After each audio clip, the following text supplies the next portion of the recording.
राधे राधे आप सभी को। गीता के तीसरे अध्याय में आप सभी का स्वागत है। गीता के तीसरे अध्याय में भगवान श्री कृष्ण कर्म योग का उपदेश देते हैं। अर्जुन कहते हैं, हे केशव,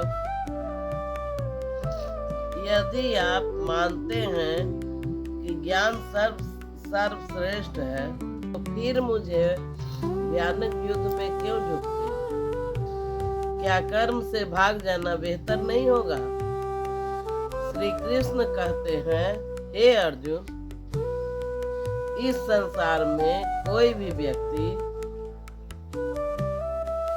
एक क्षण के लिए भी बिना कर्म किए नहीं रह सकता।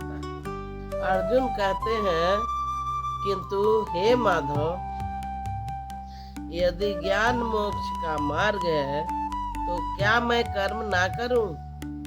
श्री कृष्ण कहते हैं, जो व्यक्ति कर्म ना करते हुए ध्यान में लगा रहता है, वह ना तो आत्मा की शुद्धि कर सकता है और न ही मोक्ष प्राप्त कर सकता है। सिर्फ उपदेश देने से कोई सिद्ध नहीं बन जाता। हे अर्जुन, तू अपना कर्म कर, क्योंकि कर्म करना तेरा अधिकार है, परंतु कर्म के फल में आसक्ति मत रख। अर्जुन, क्या बिना फल के इच्छा किए बिना कर्म किया जा सकता है? श्री कृष्ण बोलते हैं, हाँ अर्जुन, जब तुम कर्म को यज्ञ समझकर करता है और फल की चिंता नहीं करता है, तब वह निष्काम कर्म कहलाता है। यह तेरी आत्मा को बांधता नहीं, मुक्त करता है। अर्जुन कहते हैं, हे गोविंद, क्या आप भी कर्म करते हैं? श्री कृष्ण हंसते हुए, हे पार्थ, यदि मैं स्वयं कर्म ना करूं तो यह संसार नष्ट हो जाएगा।